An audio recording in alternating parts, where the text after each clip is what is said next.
All right, welcome back to Rounding the Bases Extra Innings here on YouTube with Burton Rocks. I've got 4 final questions as we round the bases. First off, I want to just remind everybody that if you haven't checked out the audio version of the podcast, it's on Apple, Spotify, wherever you get your podcasts. I highly recommend it. There's incredible inspiration and perspective in there. I want to start with the simple one. I'm sure you've been asked this forever. People think, Burton Rocks, that's not a real name, is it? Yeah, it is. Tell me about that. I don't know if the name Rocks, and then we'll get into your father. This was the name that you have, but it's a unique name, I think, too. What's the origin or the history?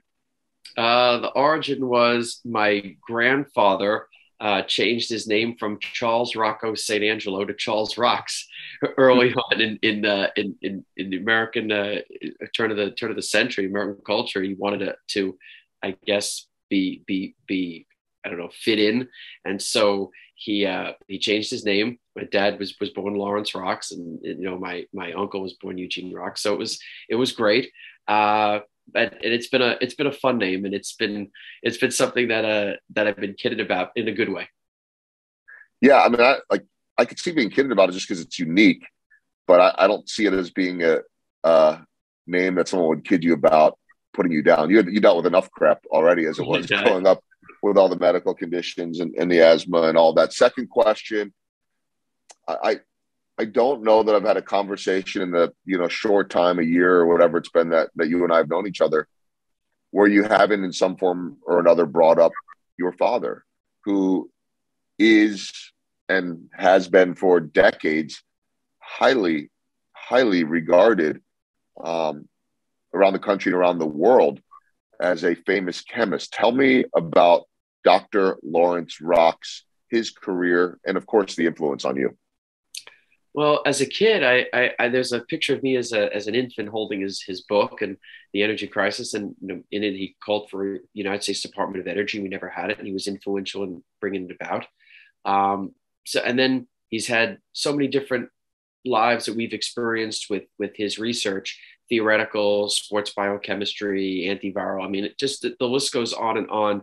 I mean, he's now calling for weather station moon concept to have NASA put a weather station on the moon in order to an unmanned one in order to measure temperature change and climate of the Earth. He's calling for different types of solar architecture for stadium reconstruction in all sports. So it's been amazing. I remember when I was well enough, I would be in his lab and we would do the decay of vitamin C, and then we would do experiments, the surface tension of water. Oh my God, it was a Westinghouse project at the time, and it was cool. But you see, the coolest thing about my dad, and is not what the public knows about him, is that as many times as I was in the hospital and as far away as he was during the day, he never missed to see me first thing in the morning and late at night, even jumping on planes. And if you can imagine back then, you jump on a plane, you come back.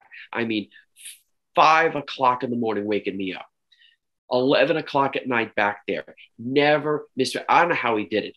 And so, he might have been Dr. Rocks to the world, but to me, oh my God, he's my idol. And my mom, I don't know how she did it, sleeping on hospital cots and everything, gave up the best years of her life. You talk about a sacrifice bunt. Taking one for the team. That's why when I co-founded the agency, it was my mom and I that did it. We wanted a mother-son project to do together. And she was the only woman to co-found an agency with me. So it was really cool. So the family worked out really wonderfully. Yeah, it's amazing. What a blessing to have incredible parents like you have. My third question is, I guess, it's more of a lighthearted question. It's personal to me. There's a good connection here. Tell me about your first. You talked in the in the interview about the love of baseball cards, and you have one now too. But autographs. Your first big league autograph is one that would certainly have a good connection to me. Jeff Montgomery got his autograph at Yankee Stadium, signed my glove, stayed for a few innings. Back then they allowed smoke.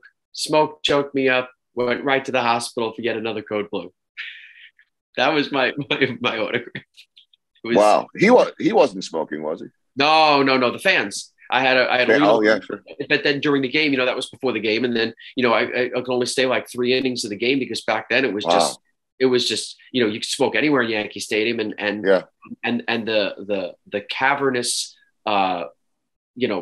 underbelly of the stadium, it just was you might as well have gone to a barbecue of smoke. Okay. That makes sense. Yep. Different generation at that Oh, point. I don't absolutely. remember. We're going Yeah. back, got 30 something years. Yeah. Yeah. I don't remember ever hearing of Jeff Montgomery smoking, but when you go No, back to no, that time, yeah, but when you go back to that time period, some players were smoking, in the dugout and things like that too. I mean, it was just a totally no. He different was great. time. I couldn't wait to get the autographs. I had never had one, and I was actually leaning over to get a foul ball, and instead they didn't have a foul ball, and everybody was getting an autograph. So mom was like, "Well, why don't you get him to sign it?" I'm like, "Okay, this is cool." So he signed my glove, and I liked it, and I had liked his pitching style. I mean, I grew up as a Yankee fan, but I appreciated the players from other teams, great players from other teams. I like Jeff Montgomery a lot. All right, last question, my walk off. We'll roll a bunch into here, but you talk about being a Yankees fan. You mentioned in the audio version of the podcast, Clyde King, your life with him, traveling around, former pitcher, executive, coach, all of that, quite a bit with the Yankees. You've written books about a lot of different players or co-written books, guys like Paul O'Neill. You got your own baseball card. You got something going on with New Balance. How do you tell me about all of that? I mean, I know that's not anything you could have ever dreamed of as a kid, but all the books and all the fun. And, I would think all of these things that you've been able to do while still having that passion for your job too, right? I mean, it's just like other elements that have been added to your life that are so unique. Well, I like to think of my life as two kind of worlds: my business world, and then most of my life is really philanthropic. So the opportunities that have come my way, whether it's New Balance or Wilson or whatever the opportunities, have all been through charity. And it was ironic because we won the hospital for special surgery golf inaugural golf tournament, and one of the joys of that was winning it as a team. Was it me? It was our foursome that won it. It was a lot of fun to play in it, and it went for a good cause. So the stuff that I do is always for a good cause. We came up with the Symphony Rocks Invitational tournament, the Palm Beach Symphony, to get some athletes. We had Paul DeYoung and Sean Burnett and Joe Espada, and everybody participated in it. And the whole point was the proceeds went to give kids who were talented in music who couldn't afford instruments. So it's the joy of seeing the result of somebody being helped, to me, that makes me smile. It's not so much the golfing activity, if that makes sense. It's knowing that at the end of the round, it doesn't matter if I shoot 93 or 79 or 103, it's at the end, young people will be inspired and helped. It's what it's all about. And a lot of charitable work in the world of Burton Rocks. And we talked about the TED Talk during the audio version of the podcast, the incredible involvement with Ronald McDonald House, the baseball card, the books, the agency, the overcoming incredible adversity as a kid. It truly is a remarkable story. I'm glad we had the chance to do that. I encourage everybody to check out the audio version again on Apple, Spotify, or wherever you get your podcasts. And Burton, have a great winter as baseball season ends, but I know it never ends for you. It's nonstop, and that's a good thing. So I really appreciate you spending time again with me.